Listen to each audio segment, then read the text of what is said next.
Hey, welcome back to another episode of Radio 22's Talk 22, the show hosted by me, your boy Mizzle to the Jizzle. We back yet again, bringing you conversations that you want to talk about and hear you with nothing but the real. We appreciate everybody coming back. We had that conversation last week about kids these days and how they raised, and it's just so much different from how we came up. But it's different times. I mean, we're dealing with different things. We're dealing with COVID. We're dealing with all the different stresses in the streets that we've seen. The whole Trump, uh, you know, mayhem that we just had at the Capitol and all that kind of stuff. It's just a different time. So I mean, we can't really put it on the kids like that. But we're gonna move it on forward, and we talking about the conversations that we're talking about today.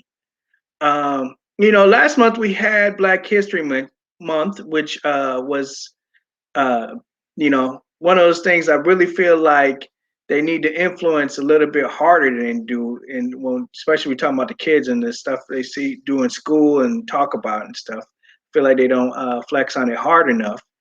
But I guess during the Black History Month, I did have an opportunity where like I saw the movie Roots came on the TV, and me being the parent that I am, I sat my son down and was like, "Hey, let's watch a little bit of this," and it was some very interesting things that came across that we had to sit down and kind of talk about.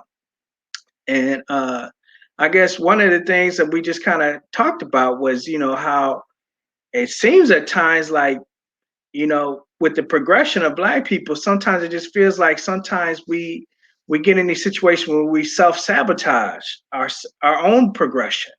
And a lot of people want to put blame on the different races and what white people do and what this one does and what that one does. But sometimes you got to look at yourself and say, yo, but what are we doing? So that's what this conversation is all about.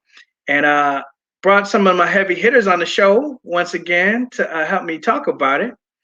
Out of the Milwaukee area, I got the homie Dre came back to the show. Dre, can you please unmute your mic and say what's up? What's up, everybody? Mizzle, appreciate the invite, man. I'm looking forward to the topic tonight, man. Thanks for having me. Appreciate you. Yep. Appreciate you for coming back through. No doubt. And yet again, also on the line, out of the Madison area, we got the homie M City. M City, can you say what's up to the people? What up, world? My name is City, and I appreciate y'all having me on the show. Man, that's what's up. Thanks for coming back through, bro. Yes, sir. Yes, sir. Okay, so we're just gonna start right off, and we appreciate all of you tuning in as well. Please feel free to leave comments as you can in the comment section as well. Okay, so starting right off, I want to ask, like I said, we were watching the movie Roots, and one of the things I saw in the movie Roots was right off the gate, after after the main character was kidnapped by in that situation after he became a man and whatnot through his rituals, the African rituals of becoming a man. The main character Kunta Kinte, he got kidnapped, and my son says to me, "Dad, but those are Black people that kidnapped him. Why would Black people kidnap other Black people to put them in slavery?" Say, son, that's a really good question. A lot of time it would be your own people that do you the wrongest. So my question to you, I'm gonna start off with you, M City. Do Black people owe it to themselves to be better? Can I ask what you mean by better though? Like, do they owe it to themselves to be better to their own situation towards the progress? Okay. To not go against the progress. Yeah. Just be stand-up individuals for I guess what you would say the culture. Yeah. And you want to know if I think that Black people should be more. Yeah, I mean, watching like that movie, you almost feel like Black people owe it to themselves. Yeah. To be the best possible people they can be to each other. Yeah. Okay. In my opinion, yeah, I agree.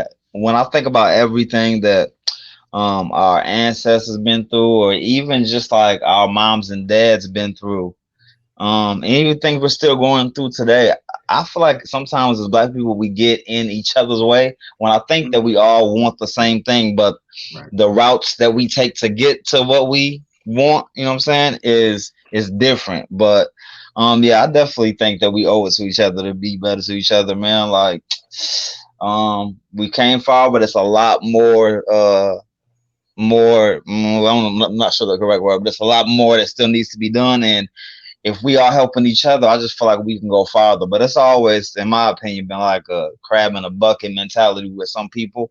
And I don't know what you can do about those people, but for the people who are on the same track, I think we all just need to click together, and yeah, we'll be able to go farther. Like for instance, when I first met Dash Dub, I reached out to him, and I normally don't reach out to people just because I had this whole pride thing of I'm this and that, and people know me from, like, whatever the case may be. But um had I not, I wouldn't be on the show today. I wouldn't have built a friendship with him. It's just like just an example of how people with a common goal can get together and make things happen. So yeah, to answer your question shortly, I do believe that black people owe it to each other to be, stand up with one another. Is that gonna happen? Is a whole nother story, but I hope so. Yeah, I feel you on Yeah. that. Right. Okay, so Dre, I'm gonna ask you the same question. You know, you out of the Milwaukee area there. A lot of time, Milwaukee's been known as one of the main cities that fit the crab in the bucket situation. Right. Just out of what everybody even talks about through the media and whatnot, and it does seem to be somewhat true. Right. Do you feel like Black people owe it to themselves just to be better to themselves? Right. Yeah, I believe that as well. And I like what M City said as far as, we all want the same thing, but we take, we have different routes of getting there.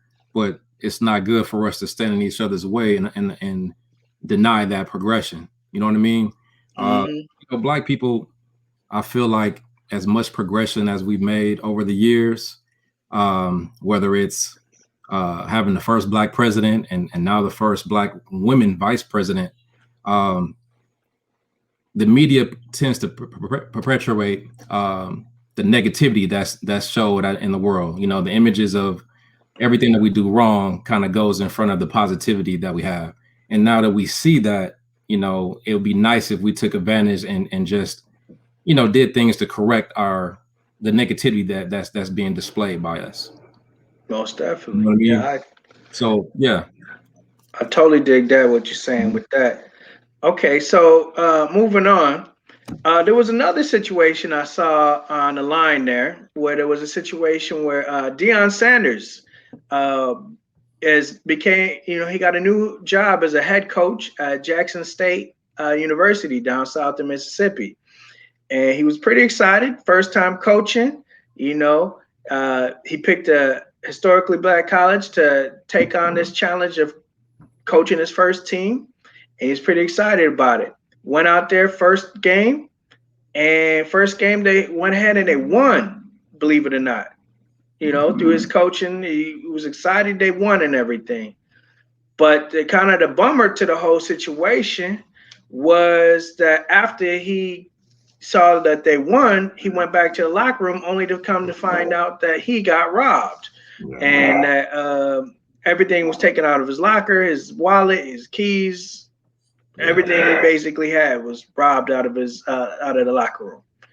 And my question to you, I'm gonna go back to you, Dre, and ask: uh, do Black people seem to self-sabotage their own progression sometimes? I'm gonna go ahead and say this. Um, the first thing with preventing self-sabotage, it begins with self-awareness.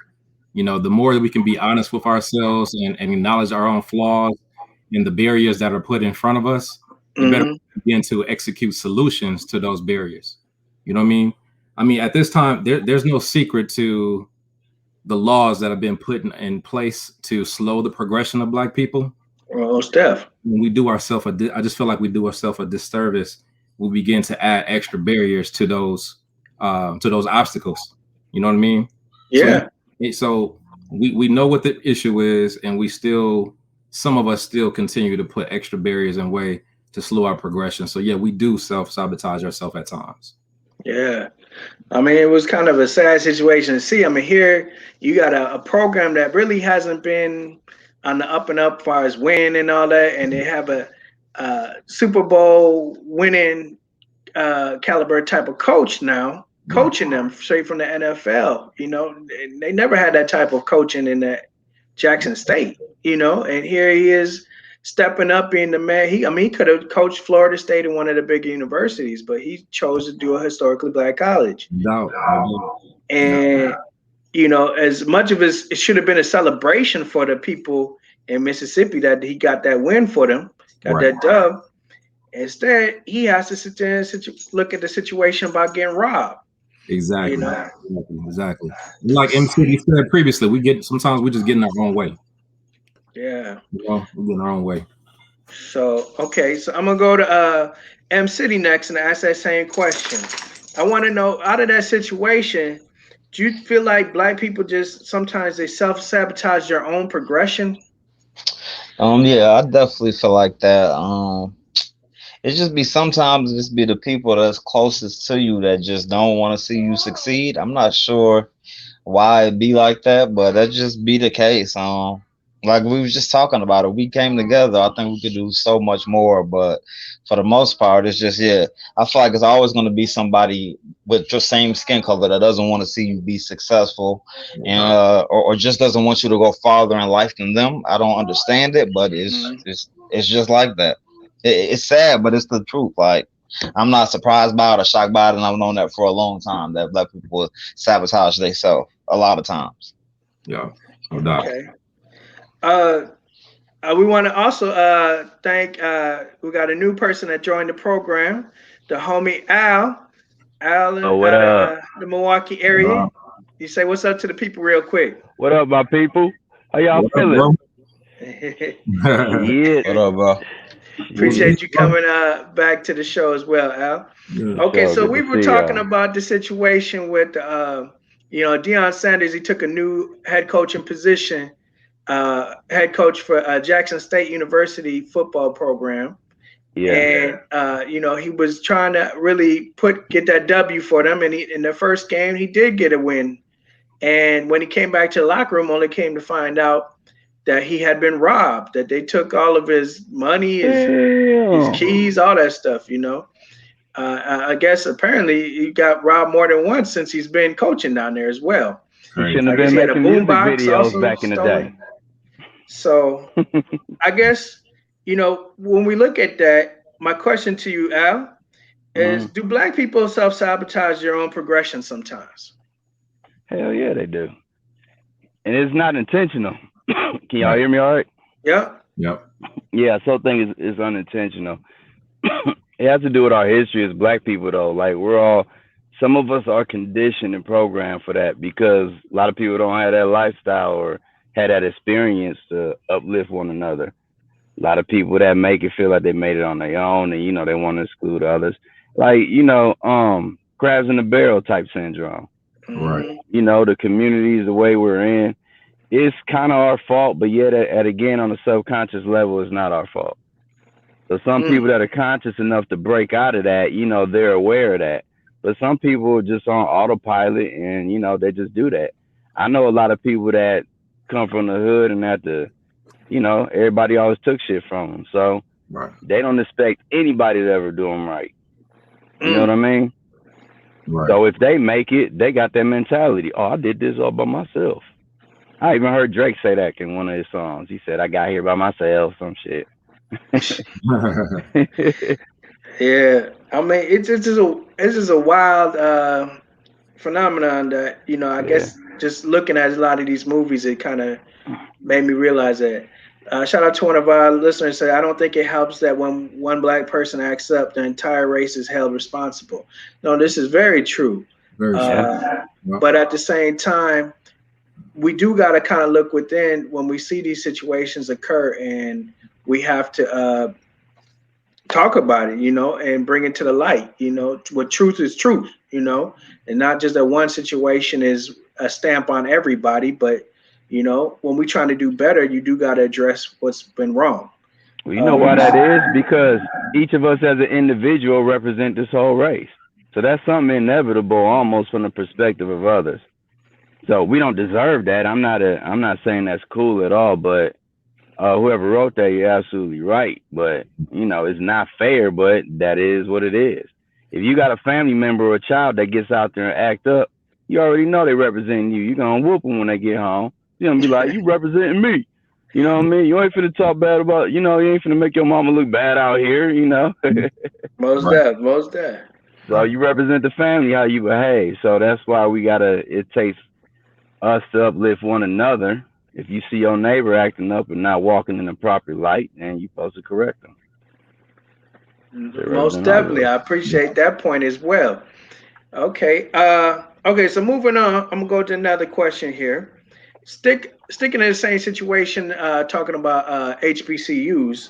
The All-Star game, the NBA All-Star game, just happened this last week, and what we saw in that was they had a celebration about HBCUs, that being historically black colleges and universities, and they had a celebration about that and gave money towards that with some of the money that was raised during the All-Star game, and we shout out to the NBA for doing that. But one of the questions I kind of thought about as I was looking at that is, I feel like in this society, we look at the way that things are these days, be it, kids trying to get raised and maybe to go play ball in the NBA or to the NFL or whatnot, or whatever their hopes is when they join the university that they choose. So many of us really aren't even looking to put our kids in these HBCUs. So my question to you, I'm gonna go back to you, Al. Are HBCUs still of value to black people at this time? Yeah, I think it is. I mean, it's a chance for you to get to experience your own people. Right. I think it's necessary. You gotta. I mean, like my daughter, she wants to go to one of those. So she's meant.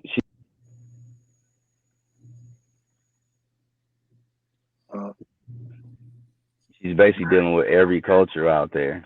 And she even said to me when she was like 9, she was like, "Man, I just want to go to school for once around my people. Like, you don't know what it's like." I said, "It's gonna be some garbage, and it's gonna be a lot of love too."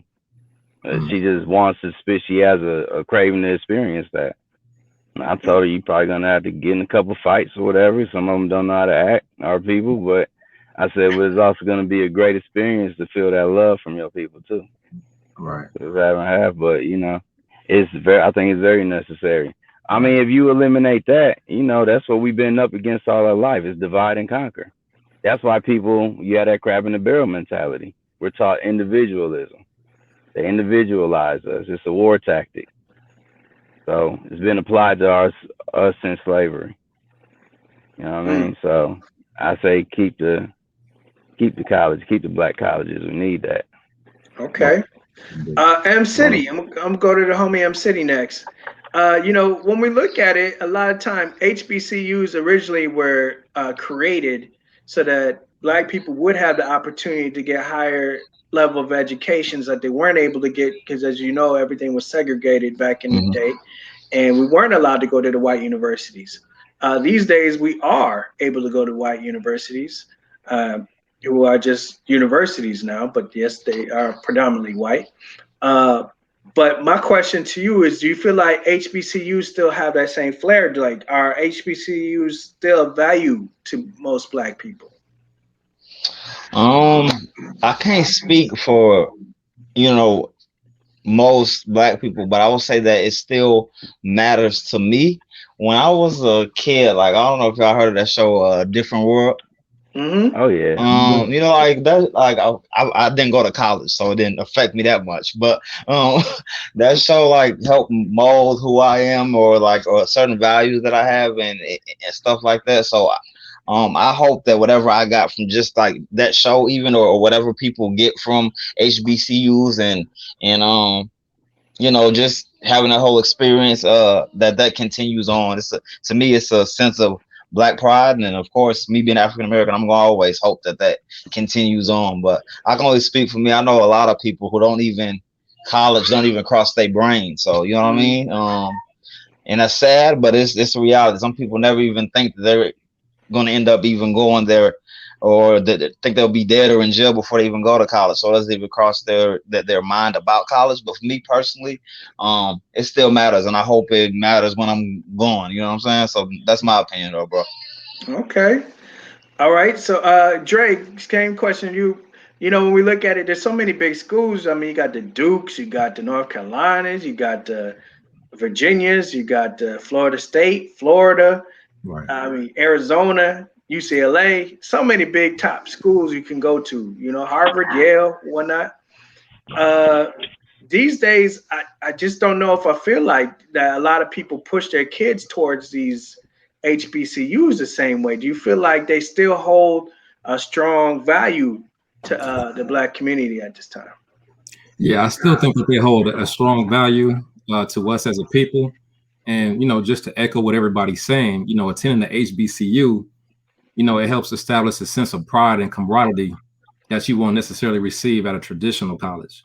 You know what I'm saying? Mm, Like I went to a traditional college, and although the experience was good to be around all them different walks of life, but at times, you have a tendency to feel less valued mm-hmm. than as a black man, black woman, because this world ain't built for us. Since society ain't built for us. Good And point. in those black colleges, saying you have that. It just adds an extra layer of confidence that you need to be successful out in this world, whether it's in a corporate setting or whatever. You know what I mean? So with these HBCUs, you know, opportunities that you have to go to them, like there are people that are able to go to there and go off to be very successful, and then in return, they're able to come back and pour in money, finances into the colleges that helps black people. You know what I Mm, mean? Like this last year in 2020, I believe Oprah donated, was it 20 million to Tuskegee, not Tuskegee, but Tennessee State University. that's Right. where she went to school. Yep. Right, Tennessee State University. She donated $20 million for not only the HBCU, the college, but for the Mm-hmm. surrounding communities that were affected by COVID-19. So, Mm, you know what I'm saying? That's black folk putting money back into black folks. You know what I'm saying? Hmm. So it's a benefit to that. Yeah. I can definitely respect that when you have people, alma maters that come back Right. and Right. definitely pay homage to the schools that supported them, and Yep. keeping it in the black market. That's Right. also a beautiful thing because a Keeping it lot in of the times family. Yeah. we don't do that. So okay, so speaking of buying black, uh, one of the other things that I did see in the media there is that there's been a lot of talk about supporting black businesses and whatnot, and those that do and those that don't. There was a conversation about how Jay Z, that DJ Academics just brought up, a conversation on his Instagram account about how Jay Z kind of pulls that bait and switch move where he will tell you to support whatever businesses that he's trying to support, Right. and saying that it's black owned so that you should support it, only to when you really dig and find out he's the only black person that's the owner. All the other owners, none of them are black.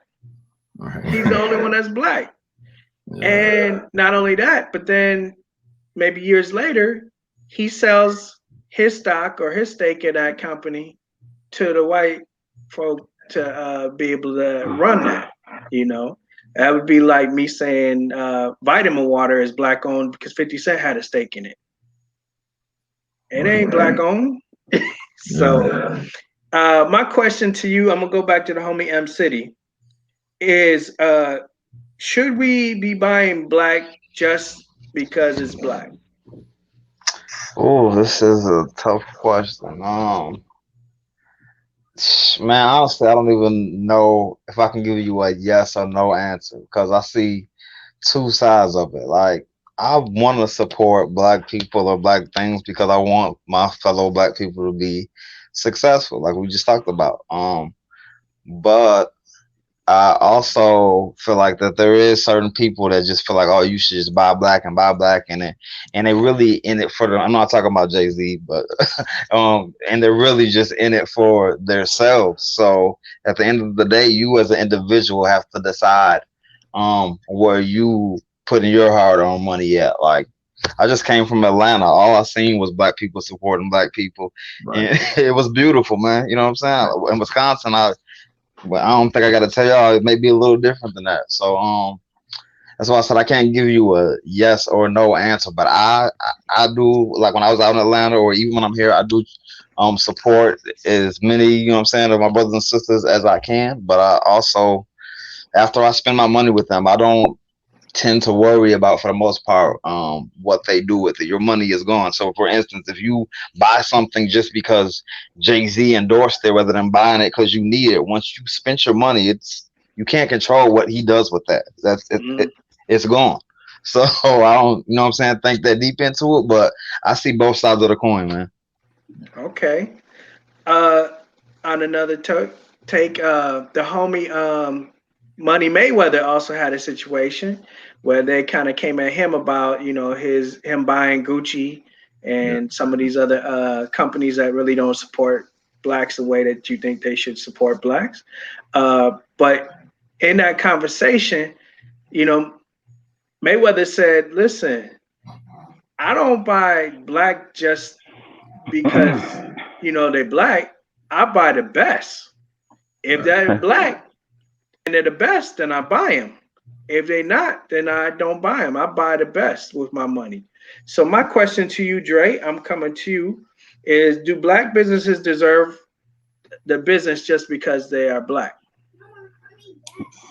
Well, I mean, like you said, I mean, you don't want to support just because it's black, but I mean, you expect black businesses to, you know, give you qualities, you know, service or business. You know, I feel like black owned businesses are very necessary for us as a culture. Mm-hmm. And for two main reasons, I would say, you know, black businesses gives us the ability to cater to our unique needs for black people, whether it's through commerce or whether it is just simply hiring a person that would not be hired at a white establishment. Having that black businesses That part. gives that person you know, a second opportunity. You know, and then, you know, a black businesses, you know, it empowers black people to become entrepreneurs or, you know, or whatever. You know, just Right. seeing other black people do something, it should enlighten you to want to do better. You know, and especially if those black businesses are established within the community, then that black dollar circulates within the community. It doesn't leave out and go somewhere else to support someone else.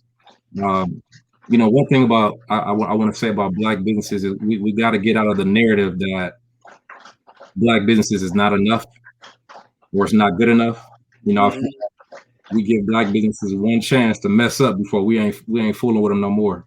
But Right. how many times you went to McDonald's or somewhere and they messed up your order, or you went shopping somewhere and you ain't like the how the salesman treated you or whatever.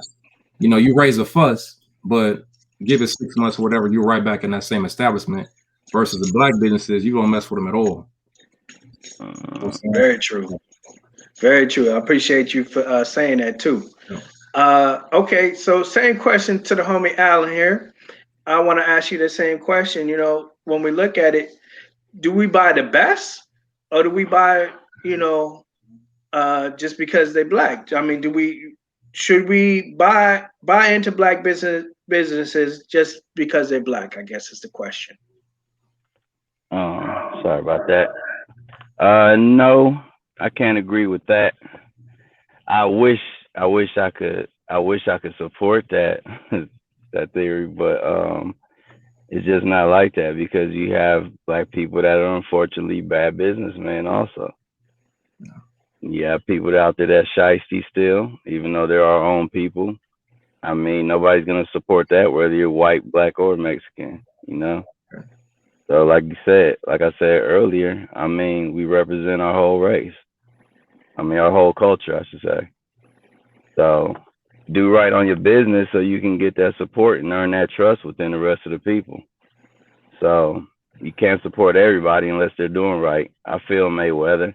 I mean, he could patronize some of the people because they're not the best, though. But if that's how he wants to live with all that money, then so be it.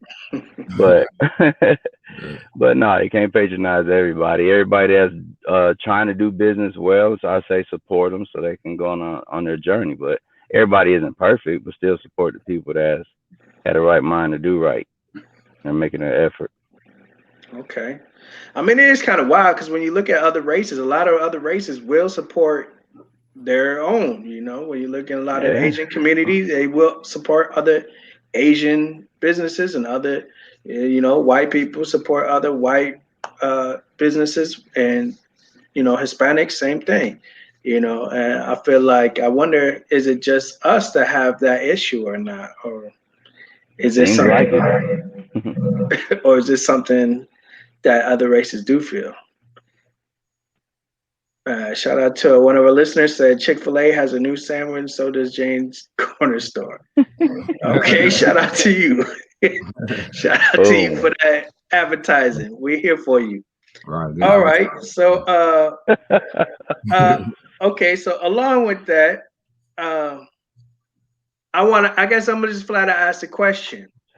Do we Uh-huh. feel like black people even just support each other? I'm gonna ask you, Al. Do I feel like yes? I see it where I work every day. I feel like I'm in the middle of Black Wall Street. It's a blessing to be in that building. That establishment is beautiful. 29 black businesses working together. We support each other. We look out for one another. We every day we help teach each other. You know, it doesn't look like it from the outside in, but a lot of us are just starting. You know, it's a new experience for a lot of people. I know a lot of people in there that's never worked for themselves and that's their first time. But you know, I support them. Whatever information they need, business wise, we share that. We make sure we all get there. So, um, man, Okay. it's, Shout out to you for that. All right, so M City, I'm gonna go to you with that same question. You know, a lot of times, you know, you on the music scene in Madison and whatnot, and a lot of MCs might try to get together and stuff. But do we feel like black people even support each other, even in the industry that you work? I guess honestly, it just depends. It's like, all four of us is here, so you know what I'm saying, supporting each other. So obviously, black people support each other. But it's back to what you were saying.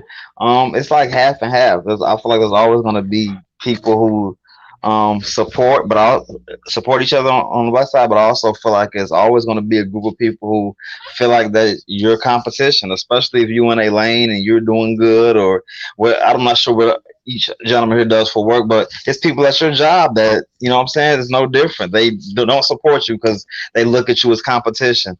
Right. So yeah, I see both sides of it. I'm a battle rapper mainly, but I do make music as well. I have gets hundreds of and sometimes thousands of views from people that support me. Without them supporting me, like I would just be some guy rapping in the room. You know what I mean? So people definitely support. I would never say that nobody does, but it's definitely going to be people that feel like you're competition or you're in their lane, so they're not going to support you. I heard a saying that people want you to do well, but just not better than them, and I think that's true Yeah. sometimes. Oh yeah. Okay. All right, so Dre, like you kind of were stating, you know, there's kind of like a thought that sometimes people will put together, like when we're talking about black businesses, like that they not good enough, or Yeah. you know that black florist isn't going to be as good as Stein's, or that you know the black sub shop's not going to be as good as the Jimmy John's or whatnot, you know. Right. But I guess in reality, as a community for the culture, do we really support each other as black people like we should? I'm gonna say yes and no. And that depends on how you look at it. You know, I say no at times because I say no. Well, no, I say yes, we support because like Al said, the Sherman Phoenix that we have here in the city of Milwaukee, it is a beautiful thing. It is Black Wall Street.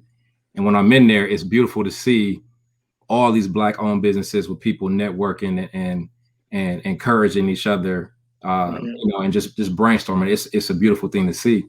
But when I walk out those doors, it's kind of like what M City says, it becomes more competition. It's like every man for himself. Like you said, don't nobody people want to see you do good, but not better than what they doing. So, then you get back into the sabotaging type of thing or whatnot.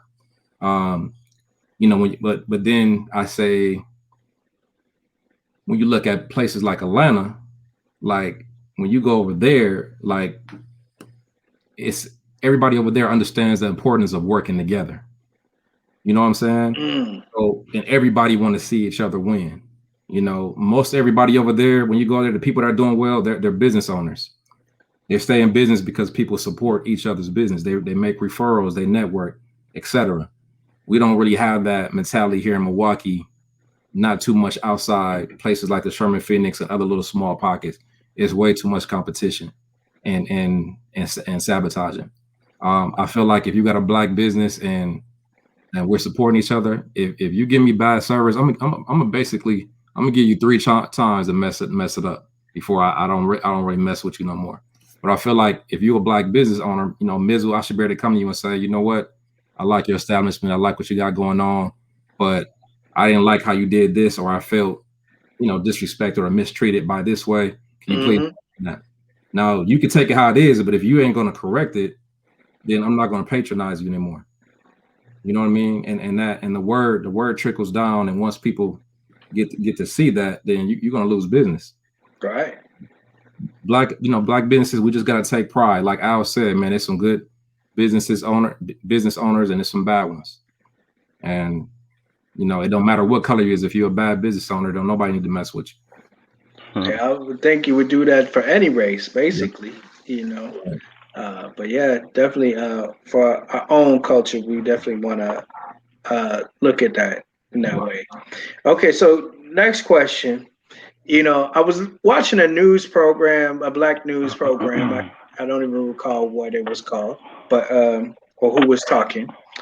But one of the things that they were talking about is the fact that a lot of times in these situations, something will happen in the media or the news or whatnot, and they feel like one of the faults that they see a lot of time with Black people is that we become too reactionary to everything. They could say that all Black people are immune to COVID, and a lot of people jumped on that wagon, right? They could say whatever they wanted to say, and we all jump on that boat right away because everybody want to believe that, and it could be true, it could not be true, but they feel like a lot of times it's so easy to persuade Black people because they feel like Black people just are too reactionary to the news or for whatever you're saying. That's why they feel like it's so easy to get them to buy the new Yeezys or whatnot, because then you say, oh, these are fresh, and now everybody feels like they're fresh. Right. My question to you is, do you agree with that, Al? I'm going to say, do you believe that Black people are too reactionary?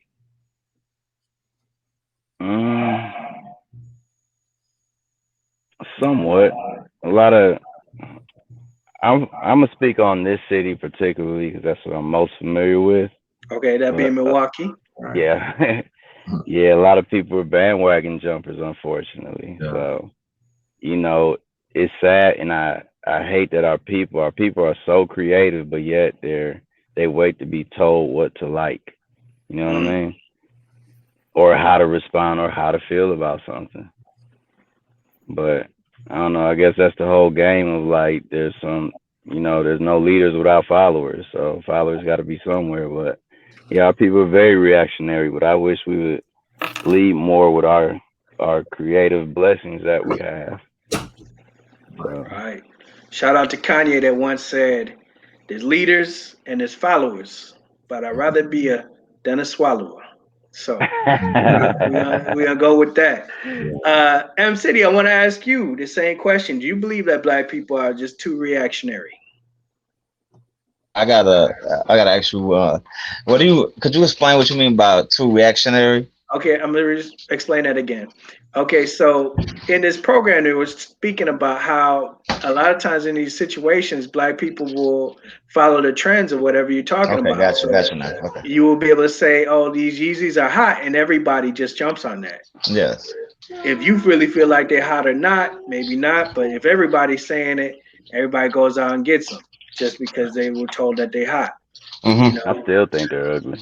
or or whatever the news or whatever I mean, we could tell you something about the COVID shot, and everybody gonna jump on that and believe Right. it based off of whatever they said. Okay. I guess what they're saying is they feel like a lot of times the situation is that black people become too reactionary, and I want to know from you: do you feel like that is the truth? Yes, yes. I thank you for further explaining. Yeah, I definitely feel like that's the truth. Just ever since I've been a shorty, like whatever the popular or the cool thing is, people always follow it, whether it's through music or TV or fashion. But then there's always been people that's that I've known personally that just don't follow all the trends. But if you was asking me personally, do I think most people are just reactionary or are most people followers? Then I would have to say yeah. Like I don't know. Mm, That's why when somebody is different or chooses to go from the norm, they stand out so much because, you know, yeah, it's just like in a room full of, what I'm saying, people that are wolves, you're gonna notice the sheep. So, but Mhm. yeah, I just think that we always kind of do follow trends. I mean, I Right. have on like Jordans right now and Bulls hats and whatever the case may be, so I can't. Maybe I'm enticed by the same stuff I'm talking about. I don't know, but yeah, I think it's true. okay, appreciate you for that. Yeah, yeah. All right, so last but not least, Dre, we're gonna get your thoughts on it. When we look at it, a lot of times they feel like we as black people can be persuaded a little bit easier than maybe even some other races, just based off of the fact that you can say something and we're just so reactionary. You're gonna get a reaction from us. You know, they show us videos of the cops beating down on people, and we automatically gonna jump. You know, just Yeah. because of what we just saw. And they put that out there. Like for instance, the video of Mr. Arbery, they put that out there months after it happened, and you almost want to kind of think like, is the media doing that on purpose, or what is the plan there? Why are they just now talking about that? So my question to you is: do you feel like black people, maybe we do get persuaded too much? Do we feel like we get too reactionary to things? Right, right. And that's the media propaganda that we spoke about earlier. Like the media knows what to put out there in the atmosphere to stir us up because, like Al and M City said, we we just react too quick without we react to news without doing our research, and then we're just trend followers. Like whatever is cool, that's what we do. You know what I mean? Like look how many of these young kids out here with these Cartier glasses. Two and $3,000 Cartier glasses. You see a rapper wear them now. You feel like this is what you need to be cool. With these Hmm. same guys, you breaking your neck, and at times even robbing people for these glasses. But you ain't even got a car. You know what I'm saying? You ain't got a place to lay your head, but you got on these yays. You know what I'm saying? Because this is what the media has told you that you need to be cool. So yeah, we got to kind of slow down and do our own research and set our own trends. It can't be just what entertainment people tell you all the time. Okay, okay. All right, so move on to another subject here. The homie Master P, he talked about just not too long ago the fact that he feels like the key for black people is, he said, is that every black person should own a piece of land somewhere.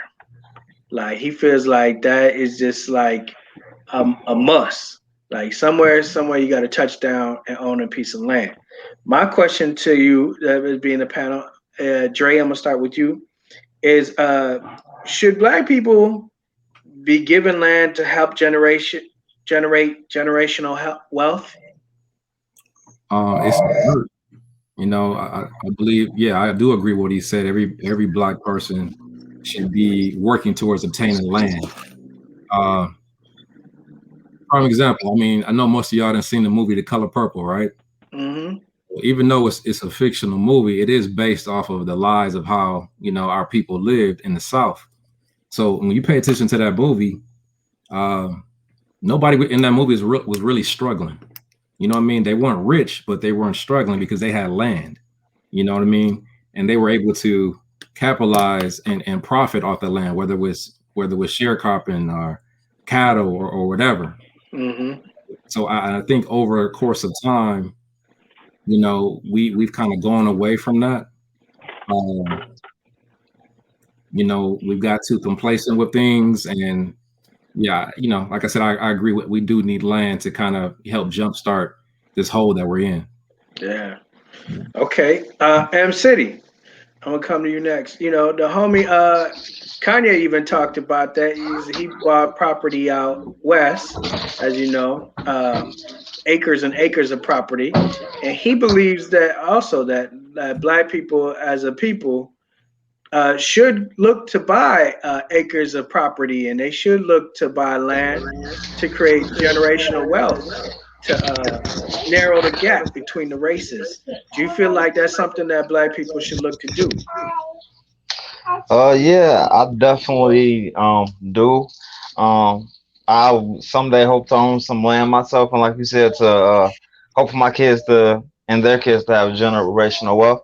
The only thing about that is like I don't know what article you quoting or whatever, but like I think you need to do a little more explaining about how they can do that rather than for like to a kid. If I just tell you that you need to own land, but I don't tell you the ways you can go about to doing that, then it just sounds like I'm selling you a dream that's unattainable, even if you've seen people like Master P do it. But yeah, I definitely agree. I would love to see people my people own land and have yeah, like we was talking about generational wealth and stuff like that. I just wish that some people like him or Jay-Z or these people that have the generational wealth can explain a little more how they did it, and it not be like, oh, because I sold 1 billion kilos or whatever the case. People, you know what I'm saying? Just like literally how they did it a little more. Right. So it would seem more attainable to people. Because I don't have to tell you, as a young black man, for all of us here, there was at some point in your life you was like, can't even fathom somebody making $100 million that you know what I mean, or something like that. So I just think they need to do a little more explaining about how you would get to there, like just from besides jumping from A to Z, like. Tell them about the rest of the letters you took to get there, and then maybe it'll help out a little more. But I definitely agree and hope that happens. Yeah. Yeah. I mean, there was just recently there was an article also that just spoke of the disparity even here in Wisconsin of black people who own property and black people who don't. And when you look at the numbers, it's like almost astonishing how many black folk, I guess, don't own any property. And how many, I mean, you look across even the United States, out west, and different places like California, where the numbers were even smaller of how many black people own property compared to whites who own property out there. You know, and I guess my question to you, Al, I'm coming to you next, is do you feel like that's a way that we can help shrink the generational wealth gap is by owning property? Indeed, I do. Most definitely. Um, it's just a thing that's just been lost. So I don't know why people got comfortable with thinking they don't need property or whatever. I mean, hell, land is where you start your foundation. Yeah. We all need a foundation for life and our family and whatnot, structure. So yeah, land is perfect. I mean, it's too. I mean, we can get kicked off our land, and you see people homeless all the time. People getting their houses foreclosed or whatnot. Like that's sad. Get your own land, build your own stuff, and then you're good. You got Okay. space to teach your kids and train your kids and teach them a trade. Right. Yeah, that's what it's all about. You know, like Yeah. M City was saying, we need more people teaching these type of things instead of self sabotaging the situation. by just saying, "Well, I did it. Why you can't do it?" You Right. know. If you feel like if you have land, you could build a city. I heard about those people in, I think it was Georgia, like, but it just says like 9 families put all their money together and bought a buttload of land. I mean, Yeah. now you have enough space to build literally a neighborhood. If I had enough land to build a neighborhood and money, I literally would, and I would let all y'all come live there. Like, I know y'all. We all got the same mindset, you know what I mean? We all have the same goals and drive. We know how we all behave, and that's what we're gonna let in. So we'll be redlining, Mhm. like how they do us right now in the city. I'll be redlining like a mug. Okay, I'm gonna come back to you with this question now, Al. Recently in the media, also they've just been talking about reparations again, and giving reparations to Black people possibly in the future. Now that we have a Black vice president, you know, there's been some push and talk about that. But Right. my question to you is, you know, a lot of times Black folk are looking for these things. You know, if they're looking for the handout, is what they is what people say. You know, and I guess my question to you is, do you feel like Black people look for handouts too much, or is it like, or is it that in fact that we are owed these situations and these things? Both. Like I said, just because we're Black don't mean there aren't lazy Blacks out there. So, I mean, there's lazy whites out there. They look for handouts too. People look for handouts. Right. I mean, if you from a certain environment or living condition, yeah, you're gonna look for it. But I also think we deserve it too, in a sense. You know what I mean? But to what extent? You know, I mean, I guess everybody has their own opinion, but yeah, we're definitely owed. I mean, reparations happened. It was called COVID relief. That check to everybody they're getting. Right. No, I'm just messing with y'all, but I don't know. I mean, of course we deserve it. I mean, we know who, you know, who should be paying us too. So When Right. you help it is build the what it is. country. Yeah. Right. Yeah. Okay, Dre, I'm gonna come to you with this the same question. I want to know, you know, when we look at it, you look at other countries like, for instance, Jamaica, that was a country that I know. If you don't work, you don't eat. Right. But this is one of the countries that you cannot work and still get a sandwich, still get a place to stay in a shelter. Please, maybe even get some assistance, whatnot. You don't get that in some other countries. My Right. question to you is, I feel like, do you think that we all look for handouts maybe a little bit too often? Um. Yes and no, and some intentional and some unintentional. Um. I think sometimes we put ourselves in circumstances too early where we would have to rely too heavy on handouts, and then we get too comfortable receiving them, and it's like you don't really know how to get out. You know what I'm saying? And you know, whether it's, you know, having kids too early, you know, getting yourself in unnecessary debt, um, you know, not educating yourself or developing a skill set that's, you know, gonna keep you afloat with society. You know, Hmm. we start ourselves in these holes where we can't get out, and we need all of these handouts just to survive. You know what I mean? And you might not want to be on them, but you're so far deep in where you're getting whatever they're handing out, you're there to receive it. So Okay. no, Now, see, the sad part about it is those handouts then become like a sense of power to it is. those that are giving it to you. It is. And, you know, by getting these handouts, sometimes it's like you would give to your kids, you know, Right. you give these things to your kids, and it's like your kids now have to behave, or they got to now do whatever you said, you know, it's a sense of Exactly. power. So, you know, but at the same time, when you are owed that, then it's not really a handout indeed at all, you know, when it's something that you are indeed owed. And that's where reparations does come into play. So MCD, I'm gonna ask you the same question. Do you feel like Blacks that sometimes they look for handouts too often? Oh, See, I don't know how to answer this question because It's a tough one, right? it is. And my thing is this: is it a black thing to look for handouts, or is it just a I'm not saying it survival is. thing? Because I know just as many, you know what I'm saying, people that are not black that will take any handout that, you know what I'm saying, they can get. If somebody's gonna give you something for free, and I'm putting the air quotes around that, Right. then why wouldn't you take it?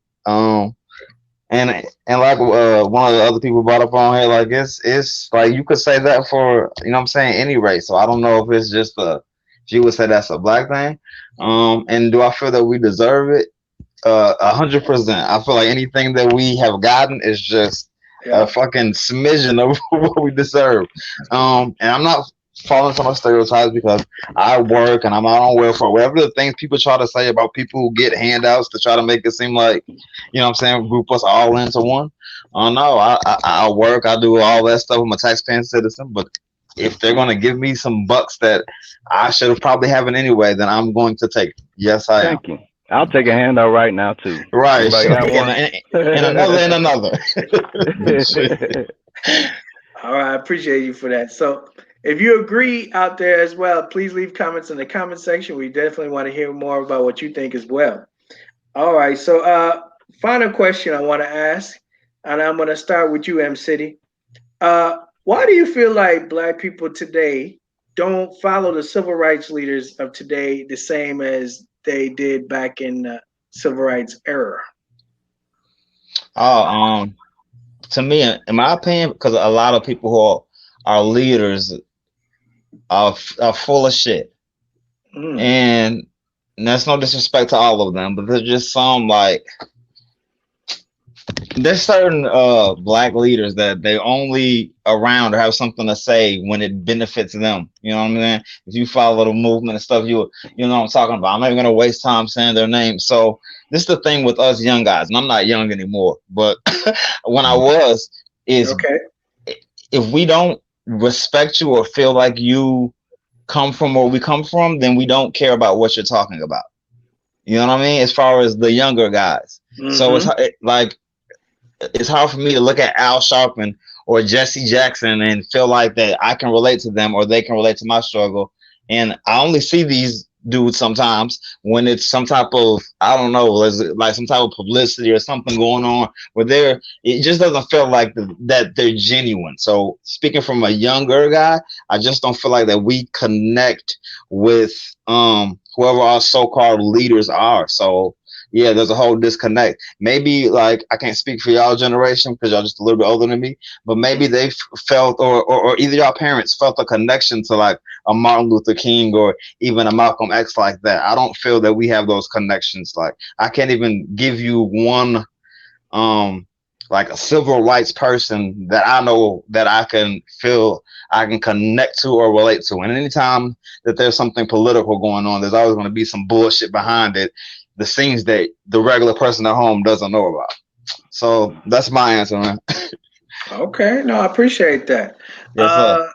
Dre, I'm gonna ask you that same question. You know, a lot of times we see there are new civil rights leaders of today. Uh, eh, Surprisingly enough, I mean, a lot of them are female too. But I want to know, why do you think that most Black people of today don't follow the civil rights leaders of today the same as they did back in the day? Yeah, I'm gonna have to agree with you, City. You know, a lot of them. Well, I won't say a lot of them, but some of them that are out are kind of like frauds. It's like it's a hustle. It's the new thing to do. You know what I mean? And there's a loss of we don't really relate or connect well with a lot of them. So I feel like a lot of us don't feel like there's a need to follow them. It's not really the cool thing to do. You know what I'm saying? We gotten too comfortable and complacent with our lives to a point where we feel like we don't need what they're talking about doesn't really concern us. You know what I mean?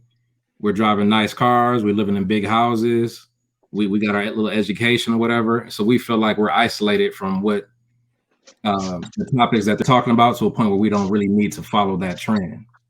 So, Mm. Okay, so that's kind of putting a halt on some of the movement there with that, if you're not really trusting the system. exactly. All right, so final word goes to you, Al. Same question though. I want to know is why do you feel like we don't follow the civil rights leaders of today the same way as they did back in the past when they walked with Martin or Malcolm or whatnot? I think because people are haters, and I think people don't care. A lot of people just don't care. Like we said earlier, one of your earlier questions, I think we're all conditioned to individualism, which is messed up, and that's not how you support one another. Right. Everybody lives like that around here, especially and I mean, you're not gonna follow anybody you think I'm good. Like you said, when you see somebody out there marching, like, oh, that ain't happened to me. You know, why should I be out there? Wow. And that's not the way to think, because you're next if it is gonna happen. You know what I mean? Somebody's gonna go down the line. You know, everybody's gonna get picked off. We don't team up, pull together, then you're gonna be the next victim. So that's how I think it should be. But I think people don't follow the leaders because of that, and they're just, a lot of people are selfish right now. Like you said, to think of me, mine, I. Same reason you don't see everybody putting their COVID money. All our coaches should be putting all these COVID checks together and just buying up the whole city. So I don't know. It's a lot of craziness, man. And a lot of people brainwashed too. So okay, I blame it on respect TV. that. Definitely respect that. Well, all right. Well, I appreciate all of you for tuning in today's episode. Want to give a shout out to the homie M City. Baby girl is so pretty. Can you let the people know where they can find you, M City? You can find me on Facebook at Marcus, Marcus, and then M City. That's my personal Facebook page. You can follow my entertainment page. It's just M City. Type it up, look it up, and on Instagram, City 608. And I want to give a shout out to both of the other co-host, I don't know which you want to say, Alan, and I'm sorry, bro, I'm forgetting from Milwaukee, but both of y'all said things that made me think in other ways that I didn't think of before. So I appreciate y'all. Hope we follow each other and stay in tune. And once again, Mizzo, I appreciate you, bro, always.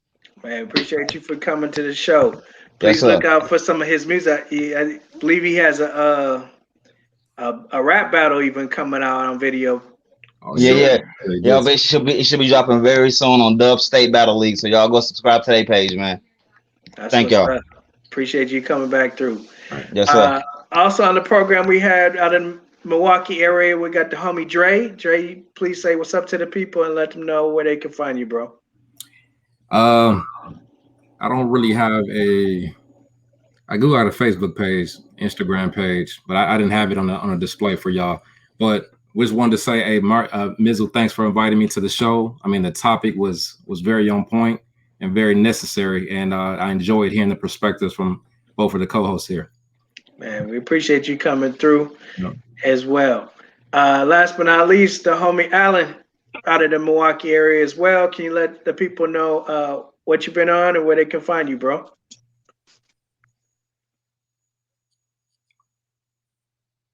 Maybe we lost him. Froze. Yeah. I think he did. Yeah. His mic is muted. Okay. Well, you can look out for his barbershop there in the Milwaukee area. Please look out for them as well. We'll put up the information later as well about his barbershop in the Milwaukee area. Please go support a brother that's doing his thing. Oh, there he goes back. Alan, you want to let the people know about the shop, the barbershop? You got to unmute your mic.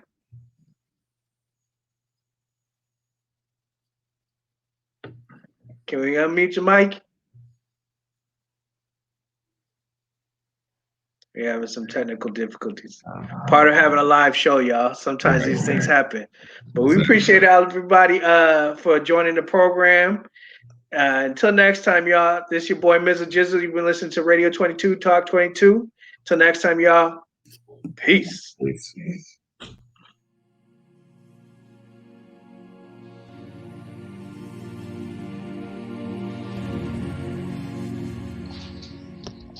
Have it been done.